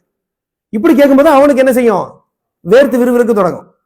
அப்படி ஒரு ஆஃப் பண்ணி விட்டுட்டு தான் நம்ம என்ன செய்யணும், நம்ம விளக்கத்தை சொல்ல போகணுமே தவிர, அப்ப இல்ல அவங்கள கவனிக்கணும் கண்காணிக்கணும்னு சொன்னா, அப்ப உதாரணமா ஒரு ஃபேக்டரியில ப்ரொடக்ஷன் பண்றீங்க, ஒரு பொருள் வீணா போயிருச்சு, அப்ப அதுக்கு பின்னாடி சுத்தி அதை கவனிக்கணும்னு சொல்ல வரீங்களா நீங்க? இல்ல அது வீணாப்பட பண்ண தூக்கி போட்டு போங்க சார். அப்ப ஓ லாஜிக் பண்ணி என்ன செய்யணும், சார் அது ஆள் சரியில்லை, அது பிறக்கும் போது கொஞ்சம் குவாலிட்டி கண்ட்ரோல்ல பிரச்சனை ஆயிடுச்சு, அது தூக்கி தூர போடுங்க, மற்றவங்களுக்கு அப்படிதான் சொல்லணும். இப்படிதான் சொன்னாங்க சில பேர், உதாரணமா ஹிட்லர் இந்த மாதிரி ஆட்கள் அந்த மாதிரி சொன்னது காரணம் என்ன, இந்த சிந்தனை தான் காரணம். அப்ப இப்படி பிரஸ் பண்ண அவங்க என்ன செய்வாங்க, இல்ல நாங்க அப்படி சொல்ல வரல, அப்புறம் இப்ப என்ன நீங்க சொல்ல வரீங்க? அப்ப இதுல என்ன புரியுது உங்களுக்கு, நம்ம அவங்க தரப்புல உள்ள நிலைப்பாட்டை என்னன்னு கேட்டு அதுல நீங்க 2 கேள்வி கேட்க போனாதான் அவங்களுக்கு என்ன புரியும், நம்ம நிலைப்பாடு என்ன இல்ல ஒரு பயங்கர ஸ்ட்ராங்கா நிலைப்பாடுல, நம்ம ஏற்கனவே எங்க இருக்கோம், ஒரு வீக்கா பலகீனமான ஒரு இடத்துல நின்றுட்டு இருக்கோம், இதுக்கு நம்ம சொல்ல நிலைப்பாடு எவ்வளவு பரவாயில்ல அப்படின்ற அந்த ஒத்து நோக்கக்கூடிய பார்வை வரும். எப்ப அப்படின்னு சொன்னா, கரெக்டான முறையில நமக்கு என்ன தெரியணும், அவங்க நிலைப்பாடு என்னன்னு கேட்டு அதுல கேள்வி கேட்கக்கூடிய அந்த பயிற்சி இருக்க வேண்டும். அப்படி இல்லைன்னு சொன்னா நீங்க எவ்வளவு சொன்னாலும் அவங்க என்ன செய்வாங்க, இது எப்படி சரியா வரும், அது எப்படி சரியா வரும், அதை நான் ஏத்துக்கிற மாட்டேன், இதை இப்படி சொல்லிட்டே போக வாய்ப்பு இருக்கு. அதனால அவங்களையும் அவங்க நிலைப்பாட்டை சொல்ல வைக்கணும். அந்த நிலைப்பாட்டை நீங்களும் கேள்வி கேட்டு அவங்கள்ட்ட காட்டணும். இப்படி கேள்வி கேட்டா பதில் சொல்றது எவ்வளவு சிரமம் அப்படின்னு சொல்லும் போது எந்த அளவுக்கு நம்ம சொல்லக்கூடிய பதில்கள் அவ்வளவு தரமா இருக்குது, அதே சமயத்துல அவங்க சொல்லக்கூடிய பதில்கள் எவ்வளவு மட்டமா இருக்கு அப்படின்னு பார்க்கலாம். உதாரணமா ஒரு போன மாசம் 20ஆம் தேதி ஒரு பெரிய டிபேட் ஒன்று நடந்துச்சு தெரியுமா? அந்த டிபேட் என்னமா ஜாவித் அக்தருக்கும் முஃப்தி ஷமாயில் அவங்க 2 பேருக்கும் டிபேட் நடந்துச்சு. இன்ஷால்லா அதுல ஒரு சின்ன ஒரு வீடியோ ரியாக்ஷன் மாதிரி ஒன்று போடலான்னு பார்த்தா கொஞ்சம் டிலே ஆயிடுச்சு. இன்ஷால்லா வர வாரத்துல நம்ம போட்டுருவோம். இன்ஷால்லா அதுல உள்ள சில கருத்துக்கள் நம்ம தாவ ரீதியாக நமக்கு பெனிஃபிட் ஆகும் அப்படின்ற அடிப்படையில் இன்ஷால்லா தான். இப்போ அதுல பாத்தீங்கன்னு சொன்னா அந்த ஜாவித் அக்தர் ஒரு இடத்துல வாதம் வைக்கும் பொழுது அப்ப காசால குழந்தைங்கலாம் அடிபடுறாங்க, ரொம்ப சிரமப்படுறாங்க, சாவுறாங்க, அப்ப இறைவன் வந்து என்ன பாத்துக்கிட்டு இருக்கா அப்படின்ற மாதிரி கேட்கிறாரு. இப்ப இவர் சில விளக்கத்தை சொல்றாரு. சொல்லிட்டு ஒரு இடத்துல இவர் ஒரு கேள்வி கேட்கிறாரு. என்னன்னா, சரிப்பா எங்களுடைய கேள்வியை விட்டுருங்க, உங்க பார்வைப்படி அவங்க எதுக்கு இறந்து போனாங்க, உங்களுடைய அந்த உலக பார்வையின் அடிப்படையில அவங்க ஏன் இறந்து போனாங்க நீங்க எக்ஸ்பிளைன் பண்ணி, எல்லாம் வேஸ்டா, ஒன்றும் பிரயோஜனம் கிடையாதா, யூஸ்லெஸ்ஸா, என்ன சொல்ல வரீங்க? அதுக்கு அவர் என்ன செய்ய முடியல, பதில் ஏன் சொல்ல முடியாது, பதில் சொல்றது கஷ்டம். அப்ப எல்லா டைம்லயுமே நம்ம பதில் சொல்றது மட்டும் இல்ல பாயிண்ட், நம்ம பதிலுக்கு வெயிட் கூட்டணும்னு சொன்னா அவங்க நிலைப்பாடு என்னன்னு கேட்கணும். அந்த நிலைப்பாடை கேள்வி கேட்டு அவங்கள வந்து பதில் சொல்ற இடத்துல நிறுத்தணும். நிறுத்திட்டு தான் நீங்க உங்களுடைய கருத்தை எடுத்து வைக்கும் பொழுதுதான் இதுக்கு வெயிட் அவங்களும் உணர முடியும், அவங்க பலகீனத்தை நம்மளும் ஈஸியா உணர முடியும். அப்படிங்கிற மிக முக்கியமான பாயிண்ட். நம்ம தாவா காலத்துல பாத்தீங்கன்னா பல சந்தர்ப்பத்துல நம்முடைய சகோதரர்கள் இந்த ஒரு பலத்தை விட்டுருவாங்க. இந்த ஒரு மிகப்பெரிய அத கேள்வி கணை என்று சொல்லக்கூடிய ஆயுதத்தை என்ன செய்யறாங்க, அவங்க விட்டுருவாங்க. அப்ப அவங்க ஒரு பலமான பொசிஷன்ல இருந்து கேட்டுக்கிட்டே இருப்பாங்க. இவங்க ஒரு லிமிட்டுக்கு மேல போனா தடுமாற தொடங்கிடுவாங்க. இப்ப இவங்களுக்கே ஒரு கஷ்டமா போயிடும். அப்படி கஷ்டமா கூட கூடாது. அதுக்கு முக்கியமான வழி என்னன்னு சொன்னா தக்க முறையில கேள்வி கேட்பான். அதான் இந்த திருக்குறள் வசனத்துல பார்த்தோம். அவன் எப்படிப்பட்ட விஷயத்த சொல்றான், இறைவன் நாட்டம் இப்பவும் சொல்லுவாங்க, இறைவன் நாட்டம் நான் தப்பா இருங்க, இதுல என்ன தப்பு இருக்கு, இறைவன் நானா இஸ்லாத்துக்கு வந்துருவேன், இறைவன் நானா அங்கே இருப்பேன். அப்ப இறைவன் அதுக்கு என்ன சொல்றான், நீ சொல்ற இந்த நிலைப்பாடுக்கு ஏதாவது ஆதாரம் வச்சிருக்கியா, கொண்டு வா. இதுக்கு ஏதாவது சாட்சி வச்சிருக்கியா, கொண்டு வா. அப்படி கொண்டு வரும்போது அப்படி கேட்கும் பொழுது என்ன தெளிவாகும் என்று சொன்னால் இந்த மாதிரி எந்த ஒரு ஆதாரம் அவங்கள்ட்ட இல்லை அப்படிங்கிறத புரிந்து கொள்ள முடியும். ஸோ இது மிக முக்கியமான ஒரு செய்தி. அதே மாதிரி பார்த்தீங்கன்னு சொன்னா நம்ம சும்மா நார்மல் டிஸ்கஷன்லயே யாராவது ஒரு ஆள்கிட்ட நீங்க பேசுறீங்கன்னு வைங்களேன், சில பேர் இருப்பாங்க நீங்க எதை பேசினாலும் உங்களுக்கு ஆப்போசிட்டா பேசக்கூடிய சில பேர் பாத்துறீங்களா, எந்த சும்மா டிஸ்கஷன் நார்மல் டிஸ்கஷன்ல உட்காந்துருக்கீங்க, நீங்க எதை பேசினா ஆப்போசிட்டா பேசுவாங்க, கரெக்டா? அப்புறம் என்ன செய்வாங்க, இப்போ உதாரணமா நீங்க சொல்லுங்க டிஎம்கே தான் ஜெயிக்கும், இல்ல ஏடிஎம்கே ஜெயிக்கும், நம்மகிட்ட பேசுவான். அப்புறம் அங்க போனா இன்னொருத்த ஏடிஎம்கே ஜெயிக்கும், அவன்கிட்ட வேலை பேசிட்டு இருப்பா, போய் டிஎம்கே ஜெயிக்கும், என்னப்பா அதான் நான் முதல்ல சொன்னேன். அப்ப நம்மள்ட்ட நமக்கு ஆப்போசிட்டா பேசிட்டு அங்க போனா அவனுக்கு ஆப்போசிட்டா பேசுவான், கரெக்டா? இப்படி ஆமா, இப்படி பேசுறவங்க ஈஸியா பேசுறது எப்படி, ஈஸியா பேசுறது எப்படின்னு சொன்னா ஃபர்ஸ்ட் வந்து இப்ப இந்த சப்ஜெக்ட் வரும்போது உங்க நிலைப்பாடு என்னன்னு கேட்டணும், கரெக்டா? அவர் நிலைப்பாடு சொன்னா நம்ம என்ன செய்யலாம், அதை நம்மளும் கேள்வி கேட்கலாம், நம்மளும் பேசலாம். நீங்க நிலைப்பாடு என்னன்னு கேட்காம பேசுறீங்கன்னு வைங்க, நீங்க எதை சொன்னாலும் மாத்தி மாத்தி பேசி போயிட்டே இருக்கும், கரெக்டா? அப்ப அந்த நிலைப்பாடு என்னன்னு சொல்றது முக்கியம், அதை அவங்கள டிஃபெண்ட் பண்ண வைக்கிறது முக்கியம், கேள்வி கேட்பதன் மூலமா. இது ஒரு மிக முக்கியமான ஒரு அடிப்படை. அதே மாதிரி சில பேர் வந்து அவங்களுக்கு கேட்க வேண்டிய கேள்வியா இருக்கும், ஆனா அவங்க நிலைப்பாடுன்னு சொல்லாம என்ன செய்வாங்க, சகோதரர்கள் ரோட்ல போறவங்க இந்த கேள்வி கேட்கறாங்க, அப்ப என்ன செய்யணும், ரோட்ல போறவங்க கேள்வி கேட்டா ரோட்ல போறவங்களை கூட்டிட்டு வாங்க, அவங்க கேட்கட்டும், உங்களுக்கு என்ன கேள்வி இருக்கு அதை நீங்க. இது மிக முக்கியம். இதுவும் உங்க கேள்வி, ஏன்னா நான் உங்கள்கிட்ட தான் பேசிக்கிட்டு இருக்கேன், உங்களுக்கு என்ன பிரச்சனை, நீங்க ஓகே, நம்ம ஓகே, ஓகே. அவனுக்கு கேள்வி அவனையும் கூட்டிட்டு வந்துருக்கீங்க, அவன் வராத வரைக்கும் அந்த கேள்வி அவனோட இருக்கணும், புரியுதா? பொதுவான உரையாடலுக்கு இப்ப இந்த மாதிரி ஒரு பப்ளிக் மீட்டிங்ல ஒரு சும்மா ஒரு பொதுவான கேள்வி கேட்கறாங்க, விளக்கம் சொல்லக்கூடிய வாய்ப்பு இருந்தா சொல்லுவோம், அது தனி. உரையாடல் என்று வருகின்ற பொழுது அவங்களுக்குன்னு ஒரு பொசிஷன் இருக்கணும், அந்த பொசிஷன் என்னன்னு நம்ம விளங்கி கொள்ள வேண்டும், அதை அவங்கள சொல்ல வைக்கணும். அதுக்கப்புறம் அதுல நம்மளும் கேள்வி கேட்டு அவங்களுடைய பொசிஷன்ல பலம் இல்லை என்பதை நிறுவுவதற்கு சாத்தியமா இருக்கும். அதோட நம்ம விஷயத்தை எடுத்து வைக்கும் பொழுது பலமான முறையில நம்ம சொல்லக்கூடிய செய்தி உள்ள போய் பதிவாகும். குறைஞ்சபட்சம் அவங்களுடைய நிலைமை வந்து பலமாக இல்லை என்பதாவது என்ன செய்யும், அவங்க உள்ளத்துக்கு பதிவாகும் என்பதை புரிந்து கொள்ள வேண்டும். அதே மாதிரி இந்த கேள்வி கேட்பது இன்ஷால்லா அடுத்து இதை பத்தி கொஞ்சம் பேசுவோம். கேள்வி கேட்பதன் மூலமாக கொள்கையில தவறு இருக்கு என்பதையும் புரிய வைக்க முடியும். இப்போ உதாரணமா திரித்துவம்னா என்ன, நீங்க ஒரு ஆள்கிட்ட கேட்குறீங்க உங்களுடைய கொள்கை என்னப்பா, கொள்கை திரித்துவம். சரி, திரித்துவம்னா என்ன, இப்படி கேட்டாலே பெரும்பாலான மக்கள் திரித்துவம்னா என்னன்னு கரெக்டா சொல்றதுக்கே கஷ்டப்படும். அப்படி கரெக்டா சொன்னாங்கன்னு சொன்னா அவங்க சொன்னதை வச்சுக்கிட்டே நீங்க இப்படி சொன்னீங்களே அப்படின்னா இது அப்படியா, அப்ப அவர் அப்பவே இருந்தாரா, இயேசு மனுஷனா இல்ல கடவுளா, கடவுள் மனுஷனுமா, ஒரே டைம் எல்லாம் கேட்டீங்கன்னு வைங்க, நீங்க ஒண்ணு விளக்கம் சொல்ல தேவையில்லை, சும்மா யதார்த்தமா என்ன சார் சொல்ல வரீங்க நான் புரிஞ்சுக்கிற ஆசைப்படுறேன் அப்படின்ற ஒரு சின்சியர் புரிய வேண்டும் என்ற அந்த ஒரு கோணத்துல கேள்வி கேட்டாலே ஒரு 4-5 ஸ்டெப் போகப்போ அவங்களே என்ன ஆயிருவாங்க, சார் எனக்கு கன்ஃபியூஷனா இருக்கு, அப்ப எனக்கு சரியில்லை, நீங்க சொல்ற நியாயமா தான் தெரியுது வந்துருவாங்க. இப்ப நம்ம என்ன செய்யல, நம்ம எதுவுமே சொல்லல, நீ என்னதான் உங்க கொள்கையை சொல்லுங்க சார் அப்படின்னு. அதே மாதிரி தர்கா நம்ம லாஸ்ட் டைம் சொல்லி காட்டணும், தர்காக்கு ஒருத்தங்க போறாங்க, நம்ம போய் என்ன சொல்லுவோம், தர்காக்கு போறது இப்படி தப்பு அப்படி தப்பு நம்ம சொல்லுவோம், அவங்க நாங்க அப்படி இல்லை இப்படி இல்லைன்னு மாத்தி மாத்தி சொல்லக்கூடிய வாய்ப்பு இருக்கு, நீங்க பேசியிருக்கலாம். அதை விட பெஸ்ட் என்ன, நீங்க ஏன் போறீங்க, இதனால போறோம், நீங்க என்ன நினைக்கிறீங்க, அவருடைய என்ன இப்படி கேட்டுக்கிட்டே போனீங்கன்னு வைங்க, ஒரு இடத்துல போனா அவங்களுக்கே குழம்பு, நம்ம என்ன நினைக்கிறோம்னு அவங்களுக்கே தெரியாது, ஏன்னா வேற மாதிரி தப்பா நினைச்சா அவங்களே மாட்டுவாங்க. அப்ப அவங்களே ஒரு இடத்துல வரையும் கொண்டு போய் விட்டு நம்ம என்ன நம்புறோன்னே ஒரு தெளிவில்லை அல்லது குழப்பம் இருக்குன்னு தெரிஞ்ச பிறகு தெளிவுபடுத்தினா நல்லது அப்படிங்கிற நம்ம பாக்குறோம். ஸோ இந்த மாதிரிப்பட்ட பல கோணங்கள் இதுல இருக்குது. அப்ப இதுதான் இந்த பகுதியினுடைய முக்கியத்துவம் என்ற விஷயத்த சொல்லிட்டு, அப்ப கேள்வி கேட்பது என்பது தாவா களத்துல ஒரு முக்கியமான ஒரு டூல், ஒரு ஒரு ஆயுதம் சொன்னா தப்பா சொல்றாங்க, அது கேள்வி கேட்கிற ஆயுதம், கேள்வி கணைன்னு சொன்னா என்னது வாயால பேசுறது. ஸோ அந்த வகையில அதுக்கு மிகப்பெரிய பலம் இருக்குது. திருக்குரான், நபிகள், இது இறை தூதர்கள் அவங்க எல்லாம் இதுக்கு நல்லா வழிகாட்டி இருக்கிறாங்க. தக்க முறையில பயன்படுத்தணும்னு சொன்னா நம்ம சிரமப்படாம ஈஸியான முறையில நம்ம கருத்தை வெயிட்டான முறையில பதிவு செய்ய முடியும். அவங்களுடைய கருத்தில் உள்ள பலகீனத்தை இலகுவாக அந்த பலகீனத்தை வெளிக்கொண்டு வர முடியும் அப்படிங்கிற விஷயத்தை நம்ம இந்த இடத்துல புரிந்து கொள்வோம்.